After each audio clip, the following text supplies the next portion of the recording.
한 주간 잘 지내셨습니까? 주중에 하루 쉬는 날이 있어서 국가적으로 너무나 중요한 날이었지만 또 한편으로는 한번 쉴 수 있는 날이 있어서 일주일이 금방 가버린 것 같습니다. 봄이 왔다라고 생각했는데 여름이 온 것 같습니다. 저랑 다민이랑 지금 오늘 다민이 드럼 칠 때 보셨죠? 마스크 쓰고 있는데 영 상태가 안 좋죠. 저도 지금 막 눈이 부어서 꽃가루 때문에 지금 이제 상태가 점점 안 좋아지고 있는데 어쨌든 여러분의 건강도 일교차가 심하고 꽃가루가 날리고 불편한 날들이 지속될 겁니다. 늘 건강 유의하시는 저와 여러분 되기를 바랍니다.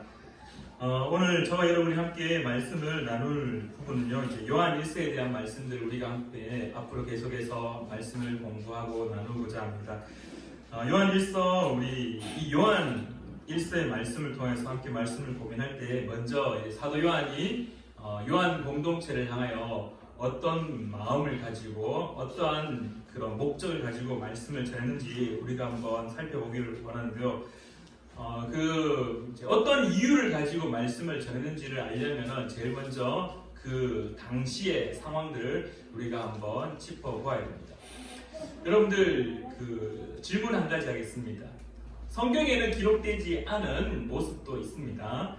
예수님의 12제자, 그 첫 번째 가룟유다는 이미 이제 스스로 목숨을 끊었습니다. 그리고 난 이후에 다시 한 사람이 채워져서 다시금 12명의 제자가 완성되었습니다.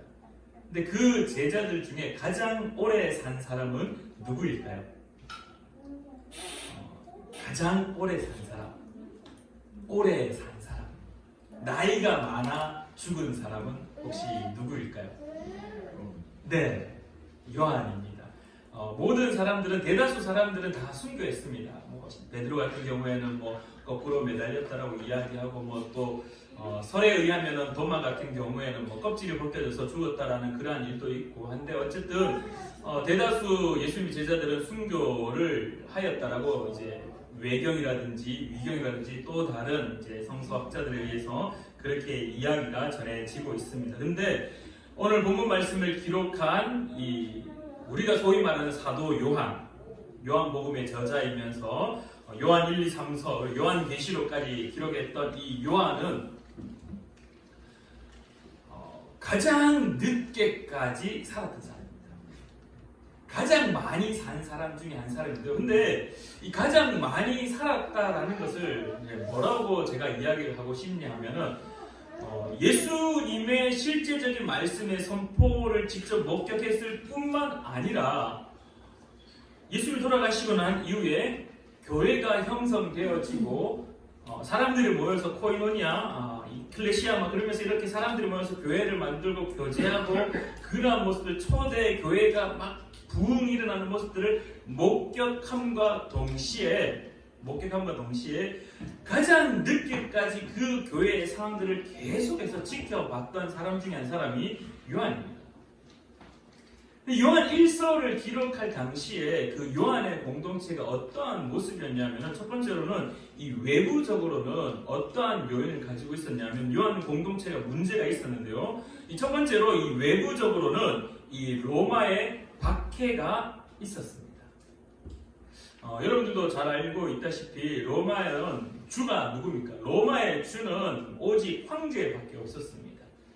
카이사르 시저로부터 시작해가지고 옥타비아누스 등등 이 로마의 황제가 다 주였습니다. 그래서 이 주를 황제로 고백하지 않는 다른 모든 사람들은 핍박과 박해의 대상이었습니다. 그래서 예수를 그리스도로 고백한다라는 이유만으로, 예수님을 주님으로 고백한다는 이유만으로 교회는 어려움을 당할 수밖에 없었고 핍박을 받을 수밖에 없었습니다. 그래서 그 초대 교회 이후에 엄청난 박해로 말미암아 카타콤, 이 지하 무덤에 들어가서 숨어서 지낼 수밖에 없었던 그러한 모습들도 우리가 역사적 정황들을 통해서 알 수 있습니다. 그런데 요한 공동체에 외부적인 문제만 있었느냐? 그렇지 않았습니다. 교회가 처음에 예수를 그리스도로 고백하는 사람들이 한 사람, 두 사람 모여들고 그렇게 해서 함께 모여 복음을 나누고 함께 모여 말씀을 나누고 함께 모여 예수 그리스도의 그 사랑과 은혜들을 나눌 때는 너무 좋았는데, 근데 시간이 지나면서 그들 가운데 독특한 사람들이 생겨나기도 했고, 그리고 난 이후에 외부에서도 독특한 사람들이 교회 안으로 들어오면서 어떤 문제가 생겼냐면은 이 교회 내부적인 문제가 발생하는데요. 소위 말해 기독교 그 초기 교회에 이단들이 나타나기 시작했다는 거예요. 근데 그 이단의 첫 번째 모습이, 가장 그 당시에 왕성했던 이단이 누구였냐면은 영지주의였습니다.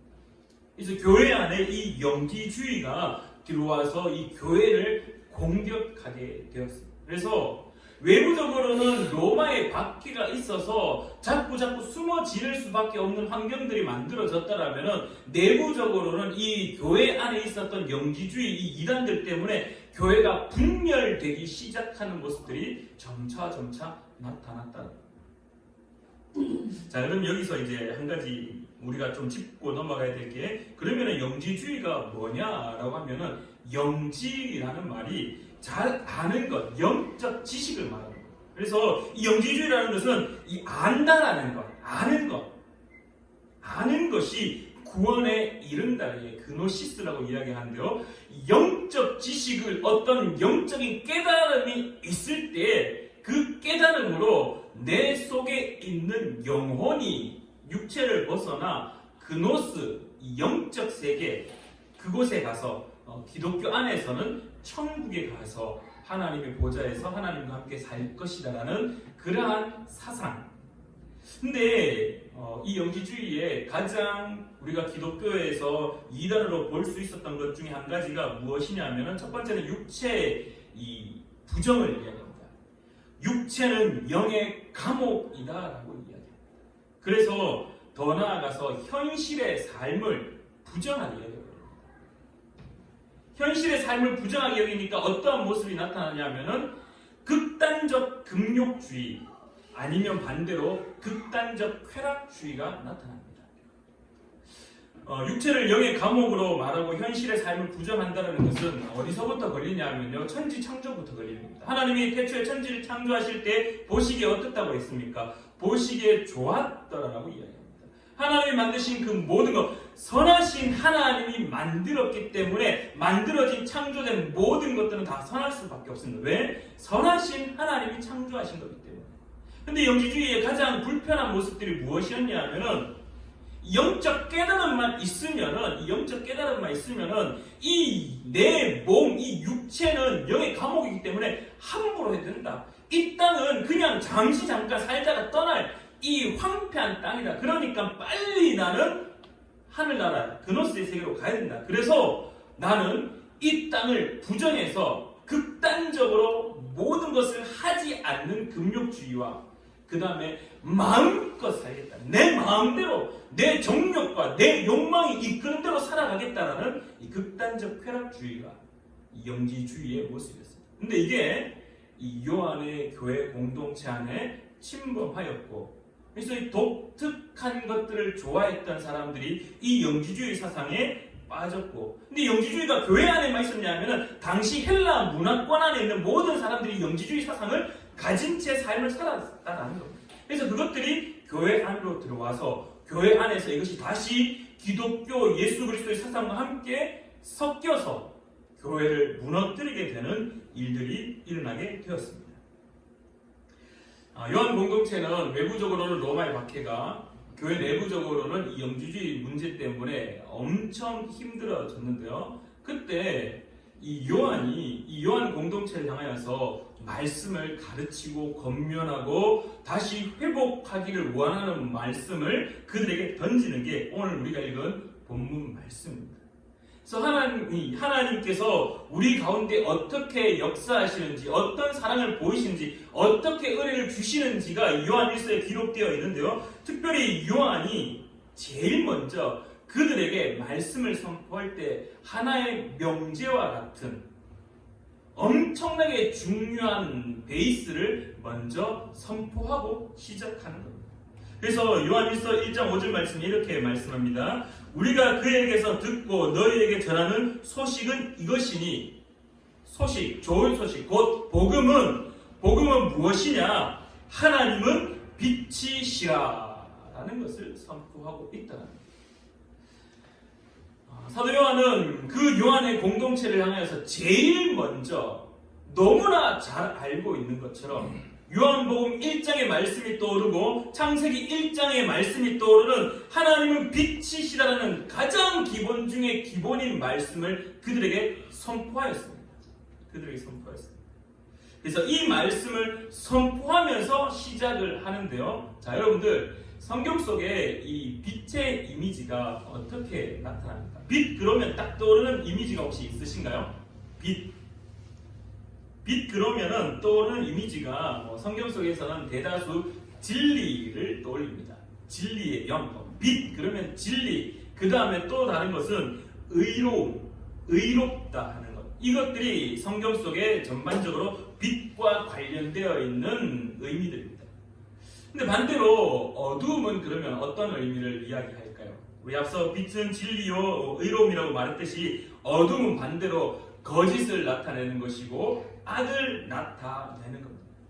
근데 우리가 한번 오늘 본문 말씀에서 5절부터 우리 10절까지 말씀을 읽으면서 사도 요한은 이 하나님은 빛이라고 선언하면서 선포하면서 이 진리, 의로움을 과연 이야기하는 것으로 끝내는 걸까?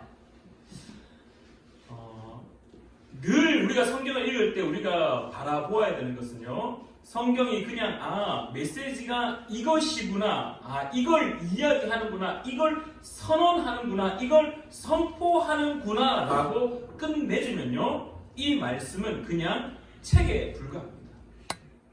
좋은 말에 불과합니다. 오늘 우리가 성경을 읽을 때, 우리가 성경을 바라볼 때, 오늘 성경을 읽으면서 어떻게 읽어야 될까? 그 자세는요, 선언되어지는 이 말씀, 기록되어져 있는 이 말씀이 그런 의미가 있구나 플러스 알파 어떻게 살아가야 되는가까지 연결되어져야 된다. 오늘 사도 요한은 우리에게 하나님은 빛이라라고 말씀하시며 빛은 진리를 말하고 의로움을 말한다. 반대로 어두움은 거짓이고 악을 말한다. 이런 의미가 있다 해서 멈춘다라면 오늘 우리의 사도 요한은 우리에게 선포하는 말씀을 반 정도만 이해하는 것 같습니다. 자, 여러분들 빛의 속성을 우리가 한번 잘 살펴봅시다. 빛은 어둠과 함께 할 수 있습니까? 어떻습니까? 빛은 어둠과 함께 할 수 있습니까? 빛의 속성 중에 가장 확연히 드러나는 빛의 속성은요, 어둠과 공존할 수 없다라는 겁니다. 사도 요한이 오늘 우리에게 무엇을 가르치냐 하면은 빛은 어둠과 공존할 수 없으니 하나님은 빛인데 너희들은 하나님과 사귀는 사람으로 하나님의 자녀로 빛의 자녀인데 그러면 너희들은 어떻게 살 것인가에 대한 메시지까지 명확하게 우리에게 선언하고 있다는 겁니다. 하나님은 빛이십니다.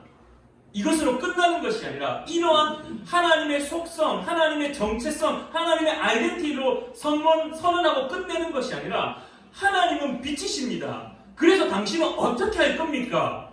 라고 질문에 대한 답으로 빛은 어둠과 공존할 수 없다는 것을 오늘 우리에게 가르쳐주고 있다는 거예요. 그래서 요한은 하나님을 빛으로 선포할 때 비유로만, 상징적으로만 가르치는 것이 아니라, 선포하는 것이 아니라 그리스도인의 실제적 삶이 어떻게 되어야 되는지까지 함께 선포하고 있다는 겁니다. 그리스도인은 빛의 자녀입니다. 그러면은 어둠과 공존할 수 없다라는 것을 가르치는데 왜 요한이 하필이면은 요한 공동체에게 하나님은 빛이시다. 그러니 빛의 자녀들 너희들 어둠과 공존할 수 없다는 것을 깨달으라 라고 이야기했을까? 왜 이런 말씀을 가장 기본이면서도 우리가 너무나 잘 알고 있는 말씀을 다시금 그 요한 공동체에게 가르치고 오늘 우리에게 동일하게 또 선포하고 있을까? 자, 여러분들 처음에 앞서 요한 교회 공동체가 외부적으로는 로마의 박해였지만 내부적으로는 뭐라고 했습니까? 영지주의가 그 교회를 무너뜨리고자 했다라고 제가 말씀드렸습니다. 6절 말씀을 한번 읽어보겠습니다. 우리 6절 한번 띄워주실 수 있을까요? 6절 말씀 우리 같이 함께 읽겠습니다. 시작! 만일 우리가 하나님과 사귐이 있다 하고 어둠에 행하면 거짓말을 하고 진리를 행하지 아니한 이거니와. 교회 안에, 요한교회 공동체 안에 문제가 발생했습니다. 영지주의가 들어왔다라고 이야기했습니다. 그래서 이 영지주의를 통해서 그 사람들이, 요한교회 공동체원들이 어떤 일들로 삶을 살아가고 있냐 하면요, 맞습니다. 좋은 소식을 들었습니다. 복음을 받았습니다. 예수가 우리를 구원하는군요. 그것이 우리를 깨닫게 하는군요. 하나님의 복음의 지식을 받아들였습니다. 복음의 그 은혜의 지식들을 받아들였습니다. 근데 그들의 삶은 어떻게 되었냐 하면은 어둠에 행하게 되었다. 무슨 말이냐 하면은 영적 깨달음, 영적 지식은 생겼으나 그들의 삶은 영지주의가 말한 것처럼 이 현실의 삶을 그냥 육체의 감옥들, 이것들 그냥 마음대로 이 육체를 함부로 놀려든다, 그냥 마음껏 살아가자라는 어둠에 행하는 삶이 나타났다라는 겁니다. 요한교회 공동체에게 어떤 일이 있었냐면은 하나님과 사귐이 있다 하고 그들은 영적 깨달음을 가졌습니다. 영적 깨달음이 있었습니다. 영적 깨달음이 지식이 쌓였습니다. 근데 어둠에 행하게 되었다. 실제적 삶은 자기 욕망에 갇힌 삶을 살고 있다. 요한교회 공동체에게만 그렇게 말씀하시는 것이 아니라 오늘 우리에게도 동일하게 선포하고 계십니다. 너희들은 어떻니? 우리는 과연 어떤가? 우리는 과연 어떤가? 다시 한번 보겠습니다. 6절 말씀 이렇게 이야기합니다. 하나님과 사귐이 있다고, 하나님의 부르심이 있습니다. 복음을 들었습니다. 예수가 우리를 구원한다는 사실을 알았습니다. 십자가의 보혈의 피가 필요하다는 사실을 알았습니다. 그래서 깨달음이 생겼습니다. 요한교회 공동체 그 깨달음이 가득했습니다. 근데 어둠에 행했습니다.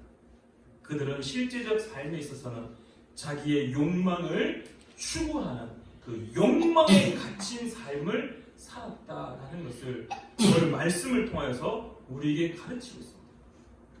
그럼 도대체 너희들은 어떠냐? 너희들은 어떠냐? 어제 저희가 이제 예배 준비를 하고 말씀을 준비를 다 마무리를 하고 와서 저희 아내한테 제가 이렇게 이야기했습니다.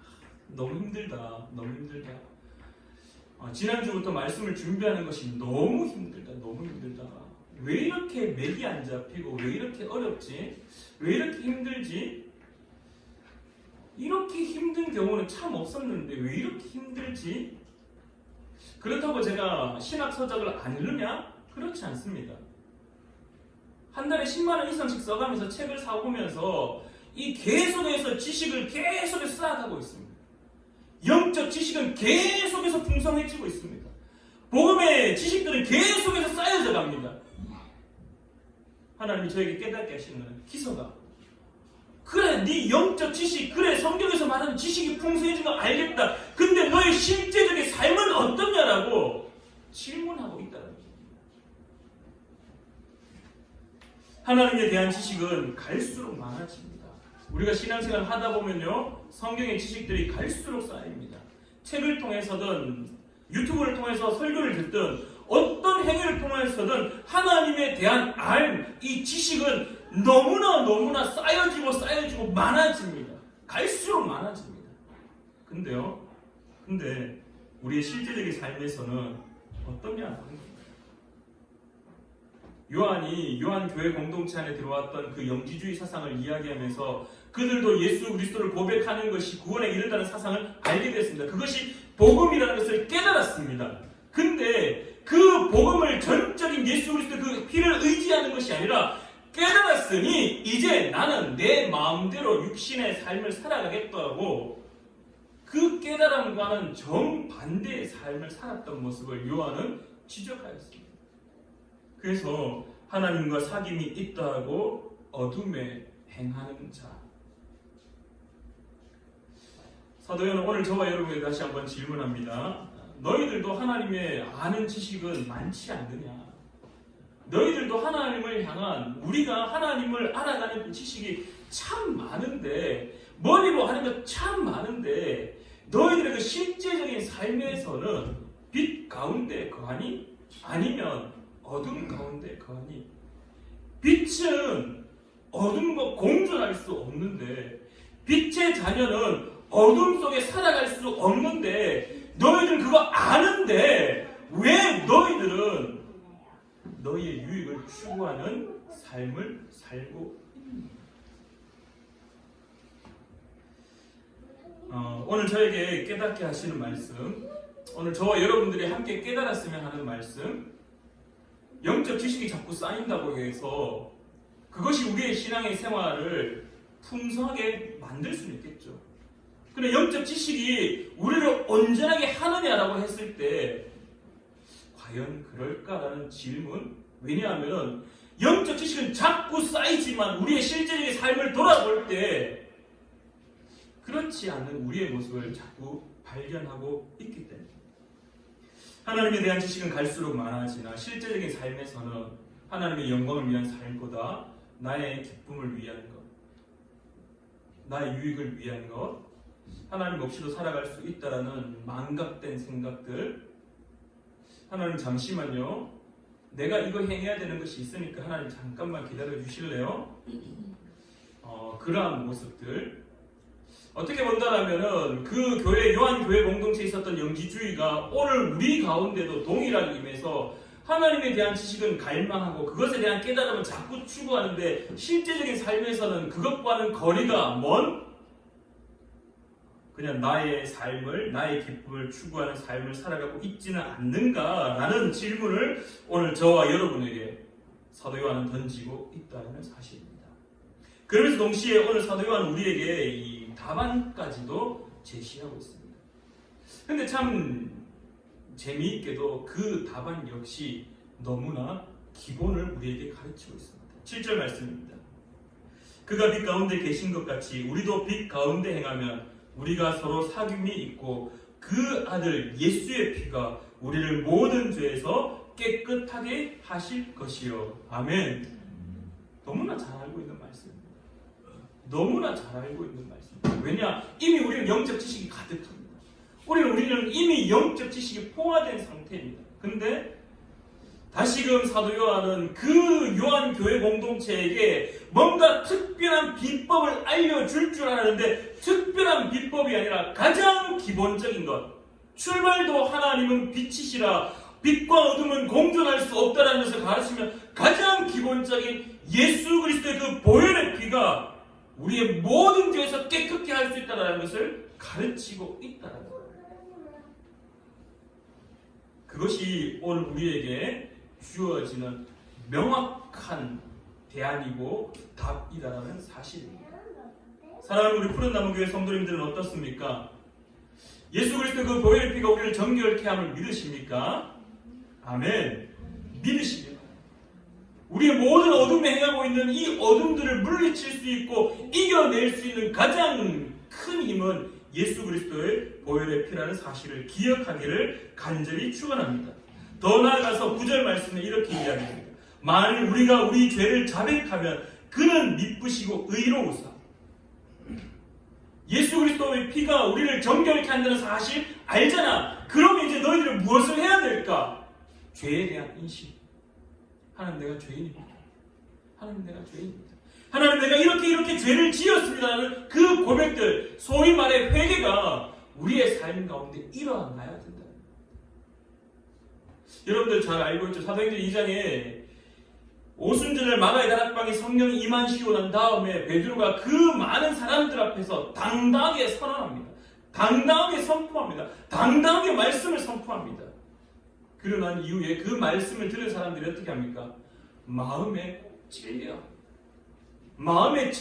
우리가 어찌할꼬라고 이야기합니다.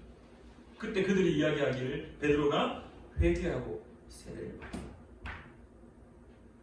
회복되어지는 것은 내 죄가 무엇인지 깨닫게 되고 내 죄를 하나님 앞에 고백하는 것, 결국 성령께서 우리의 모든 것을 깨닫게 하시고 기억나게 하시는 그 은혜로 말미암아 죄의 고백들, 죄에 대한 인식들이 일어날 때 그것으로 끝나는 것이 아니라 하나님은 그는 미쁘시고 의로우사 우리 죄를 사하시며 우리를 모든 불의에서 깨끗하게 하실 것이다.